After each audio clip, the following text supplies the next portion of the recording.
അപ്പൊ എന്തായാലും നമുക്ക് അറിയാം, ഹൈസ്കൂൾ ഹയർ സെക്കൻഡറി വിഭാഗത്തിലെ കുട്ടികൾക്കാണ് നമ്മുടെ സംസ്ഥാന തലത്തിൽ തൃശ്ശൂരിന്റെ ആണ് ഇത്തവണത്തെ സംസ്ഥാന കലോത്സവം നടക്കുന്നത്. ഹൈസ്കൂൾ ഹയർ സെക്കൻഡറി വിഭാഗത്തിലെ കുട്ടികൾക്കാണ് സംസ്ഥാനത്ത് മത്സരിക്കാനുള്ള യോഗ്യത എന്ന് പറയുന്നത്. യു പി വിഭാഗം കുട്ടികൾക്ക് അതിനുള്ള യോഗ്യതയായിട്ടില്ല, കുറച്ചുകൂടി അവർ കാത്തിരിക്കേണ്ടതുണ്ട്. ഇപ്പൊ നമ്മുടെ ഹൈസ്കൂൾ വിഭാഗത്തിൽ മലയാളം കവിതാ രചന മത്സരത്തിൽ എ ഗ്രേഡും 1ാം സ്ഥാനം നേടിയ മമ്പർ ഹയർ സെക്കൻഡറി സ്കൂളിലെ ദിയ കെ ഞാനിപ്പോ നമ്മുടെ കണ്ണൂർ വിഷന്റെ സ്റ്റുഡിയോയിൽ തത്സമയം വന്നിരിക്കുന്നത്. ദിയ, നമസ്കാരം. നമസ്കാരം. സുഖല്ലേ? ഓക്കെ. മോളുടെ വീട് എവിടെയാ? കറക്റ്റ് എവിടെയാ? മമ്പറം പവർലുമട്ട. പവനൂർമട്ട. മൈക്ക് കുറച്ച് അടുത്ത് വെച്ചേ. ഓക്കെ, പവനൂർമട്ടയാണ്. പിന്നെ വീട്ടിലാരൊക്കെ ഉണ്ട്?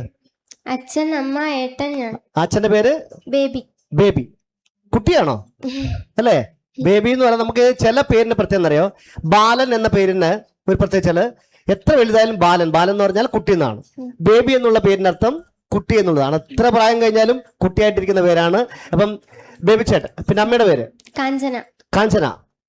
അതും വ്യത്യസ്തമായിട്ടുള്ള കാഞ്ചന. ഒരു എന്തോ ഒരുപാട് പാട്ടിലൊക്കെ ഉള്ളത് ഒരു പേര്, പ്രത്യേകമുള്ള പേരാണ് കാഞ്ചന. പിന്നെ ജ്യേഷ്ഠനാണോ അനിയനാണോ? ഏട്ടന്റെ പേര് അഭിനന്ദ്. പിന്നെ നിങ്ങൾ 4 പേരാണ്. ശരി. ഈ കവിതാ രചനക്കൊക്കെ പിന്നെ എഴുതാനുള്ള കഴിവുണ്ടെന്ന് ആരാ ആദ്യം തിരിച്ചറിഞ്ഞു? അച്ഛനാണോ അമ്മയാണോ? ആരാ? അച്ഛൻ. ബേബേട്ടൻ. അപ്പൊ എന്താ നിങ്ങൾ ആദ്യം എന്താണ് രചിച്ചത്? ഞാൻ പണ്ടേ കഥകളും കവിതകളും ഒക്കെ എഴുതാറുണ്ട്. പണ്ടേ എന്ന് പറഞ്ഞാല് എത്രാമത്തെ വയസ്സില്? ഞാൻ LP പഠിക്കുമ്പോഴേ ചെറിയ എഴുതാറുണ്ട്. പിന്നെ ഒരു 6ാം ക്ലാസ് ഒക്കെ എത്തിയപ്പോഴാണ് ഇതുപോലെ മത്സരങ്ങളിലൊക്കെ പങ്കെടുക്കുന്നത്. നമ്മള് സാധാരണ നമ്മളിപ്പം ഏതൊരു വ്യക്തി എന്തൊക്കെ എഴുതും, അപ്പൊ എഴുതുമ്പോൾ വീട്ടിൽ നിന്ന് ആൾക്കാർ എന്തിനാണ് ഇങ്ങനെ പേപ്പർ കളയുന്നത് അങ്ങനെ വിളിച്ചു ചാടി കളയും. പക്ഷേ പിന്നെ ദിയ എഴുതിയത് പിന്നെ അത് സീരിയസ് ആണെന്ന് തിരിച്ചറിഞ്ഞ അച്ഛനാണ് അല്ലെ? ആദ്യത്തെ അതെന്താ, കവിതയാണോ കഥയാണോ ആദ്യം എഴുതിയത്? അതിന്റെ പേരെന്താ? കഥയുടെ പേര് ഓർമ്മയില്ല. ഇപ്പൊ ഏകദേശം പിന്നെ എത്ര കഥ എഴുതി കാണും? കൃത്യമായിട്ട് ഓർമ്മയില്ല. ഇപ്പോൾ എഴുതിക്കൊണ്ടിരിക്കുകയാണ്. പുസ്തകങ്ങളൊക്കെ വായിക്കാറുണ്ട് നന്നായിട്ട്? എങ്ങനെയുള്ള പുസ്തകങ്ങൾ കൂടുതൽ വായിക്കുന്നത്? ആരുടെ പുസ്തകമാണ് കൂടുതലായിട്ട് വായിക്കുന്നത്? ഞാൻ ബാലസാഹിത്യ കൃതികളാണ് കൂടുതൽ വായിക്കാറുള്ളത്. അങ്ങനെ ബഷീറിന്റെ ഒക്കെ കൃതികൾ ഒരുപാട് വായിച്ചു. ബഷീറിന്റെ വൈക്കം മുഹമ്മദ് ബഷീറിന്റെ കഥയൊക്കെ വായിക്കാറുണ്ട്. ഈ പുസ്തകം വായിക്കുന്നത് നമ്മുടെ വീട്ടിന് തൊട്ടടുത്തുള്ള ക്ലബ്ബിൽ പോയിട്ടാണോ, വായനശാലയിൽ പോയിട്ടാണോ, അല്ലെങ്കിൽ വീട്ടിൽ തന്നെയാണോ? വായനശാലയിൽ പോയിട്ട് പുസ്തകങ്ങൾ എടുക്കും. വീട്ടിൽ നിന്ന് ഞായറാഴ്ച ശനിയാഴ്ച ഒക്കെ വായിക്കും. വായനശാലയുടെ പേരെന്താ? ടാഗോർ വായനശാല. അവിടെ നമ്മള് കൃത്യമായിട്ട് പാസ്ബുക്ക് ഒക്കെ ഉണ്ടോ പുസ്തകം എടുക്കുന്നതിന്? അത് നമ്മൾ ഒരു ദിവസം ഒരു പുസ്തകം എടുത്തു കഴിഞ്ഞാൽ എത്ര ദിവസം കൊണ്ട് തിരിച്ചു കൊണ്ടുപോകണം അവിടെ? ഞാൻ ഒരാഴ്ചയൊക്കെ എടുക്കും വായിച്ചു തീർക്കാൻ.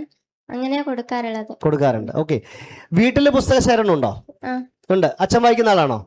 അമ്മയോ? അമ്മയും വായിക്കും.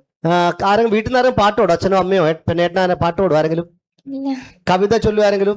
അച്ഛൻ ചൊല്ലാറുണ്ട്.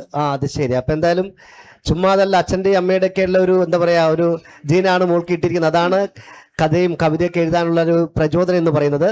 ചെറുപ്പത്തിലെ എഴുതാൻ തുടങ്ങിയതാണ്. സീരിയസ് ആയിട്ട് കണ്ടുപിടിച്ചത് അച്ഛനാണ്. അമ്മയുടെ സപ്പോർട്ടുണ്ട്, ഏട്ടൻ്റെ ഒക്കെ സപ്പോർട്ടുണ്ട്. അപ്പൊ നമ്മൾ ഹൈസ്കൂൾ ഭാഗത്തിലാണ് കവിതാ രചനയിൽ 1ാം സമ്മാനം എ ഗ്രേഡ് ഇട്ടിരിക്കുന്നത്.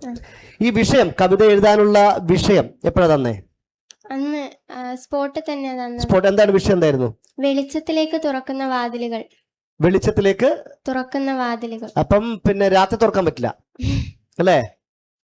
സാധാരണ ഒരു വീട്ടിൽ രാവിലെ പ്രഭാതത്തിൽ സൂര്യൻ ഉദിക്കുന്ന സമയത്താണ് നമ്മൾ ആദ്യ വെളിച്ചം വാതിൽ തുറക്കുക. നമ്മൾ സാധാരണ പണ്ട് കാലങ്ങളൊക്കെ വീടിന് വാതിലുണ്ടാവില്ല, കർട്ടനാണ്. അന്നേരം ഓരോ റൂമിനും ഓരോ ജനലുണ്ടാവും, ജനൽപ്പാടികൾ. അതാണ് ആദ്യം തുറക്കുക. അപ്പോഴാണ് നമ്മുടെ വീട്ടിൽ നമ്മളെ റൂമിലേക്ക് വെളിച്ചം വരുമ്പം നേരം വെളുത്തു എന്നുള്ളത് നമ്മളെപ്പോലുള്ള കുട്ടികൾ അറിയുന്നത്. പണ്ട് കാലങ്ങളിൽ. ഇപ്പം അങ്ങനെയൊന്നുമില്ല. ഇപ്പം അലാറം അടിക്കുന്ന സംവിധാനമുണ്ട്. മാത്രമല്ല ഓരോ റൂമിനും ഓരോ വാതിലൊക്കെ ഉണ്ട്. അതുകൊണ്ട് കുഴപ്പമൊന്നുമില്ല. അപ്പം വെളിച്ചത്തിലേക്ക് തുറക്കുന്ന വാതിൽ. എങ്ങനെ മത്സരം എങ്ങനെ ഉണ്ടായിരുന്നു? വിഷമായിരുന്നോ? എത്ര എത്ര സമയത്തുള്ള എഴുതി തീർക്കണം? 2 മണിക്കൂർ. എത്ര പേജിൽ കവിയാതെ? അങ്ങനെയൊന്നുമില്ല. ഇത്ര വരികൾ വേണമെന്നൊന്നുമില്ല, ഇത്ര പേജ് വേണമെന്നൊന്നുമില്ല. അപ്പം മനോഹരമായിട്ട് എഴുതി. അപ്പൊ ഏതായാലും ഇനി സംസ്ഥാനത്തിലേക്കാണ് പോകുന്നത്. തൃശ്ശൂർ എന്ന് പറഞ്ഞ കലയുടെ ഏറ്റവും വലിയ സ്ഥലമാണ് തൃശ്ശൂർ എന്ന് പറയുന്നത്. പൂരത്തിന്റെയും കലയുടെയൊക്കെ ഏറ്റവും വലിയ നാടാണ് തൃശ്ശൂർ. അവിടെയാണ് പോകുന്നത്. ആദ്യമായിട്ട് പോകല്ലേ സംസ്ഥാനത്ത്? ഞാൻ രചനകൾക്ക് ആദ്യമായിട്ട് പോവാണ്. പിന്നെ ക്വിസ് മത്സരത്തിൽ പോയിട്ടുണ്ടായിരുന്നു. ഓക്കെ. ജനറൽ നോളജ് ക്വിസ് മത്സരം. ഓക്കെ. അപ്പൊ നന്നായിട്ട് പുസ്തകം വായിക്കുക, കവിതകൾ വായിക്കുക, അല്ലേ? പിന്നെ വായനശാലയിൽ പോയിട്ട് നമുക്ക് എഴുതുന്ന മാത്രമല്ല മറ്റുള്ള രീതിയിൽ നമുക്ക് ഒരുപാട് ഗുണം തരുന്ന പുസ്തകങ്ങളൊക്കെ വായിക്കുക എന്നുള്ളതാണ് ഏറ്റവും പ്രധാനപ്പെട്ട കാര്യം. എന്തായാലും നമുക്ക് ഈ എഴുതിയ കവിതയുടെ ഒന്ന് പറയാമോ? കവിതാരചനയല്ലേ? ആ എഴുതിയ ഒരു കവിതയുടെ 4 വരി ചൊല്ലാൻ പറ്റും ഇപ്പം? എനിക്ക് വരികള് കൃത്യമായിട്ട് ഓർമ്മയില്ല. അപ്പൊ എന്തായാലും വളരെ സന്തോഷമുണ്ട്. ഭാവിയിൽ ആരായി തീരണമെന്ന് ആഗ്രഹം? ഡോക്ടർ. ഡോക്ടർ. എന്ത് സ്പെഷ്യലിസ്റ്റ് ഡോക്ടറാണ്? പീഡിയാട്രിഷ്യൻ ആണ്. ഇത് ആരാ പറഞ്ഞത്? ഡോക്ടറാണ്, പീഡിയാട്രിഷ്യൻ ആണെന്ന് ആരാ പറഞ്ഞേ? എന്റെ ആഗ്രഹമാണ്. അല്ല, ഡോക്ടർ ആകണമെന്ന് പിന്നെ പീഡിയാട്രിഷ്യൻ ആണെന്ന് മോള് തീരുമാനിച്ചു. ഡോക്ടർ എന്നുള്ള മേഖലയിലേക്ക് പോകണമെന്ന് അച്ഛനാണോ അമ്മയാണോ പറഞ്ഞേ?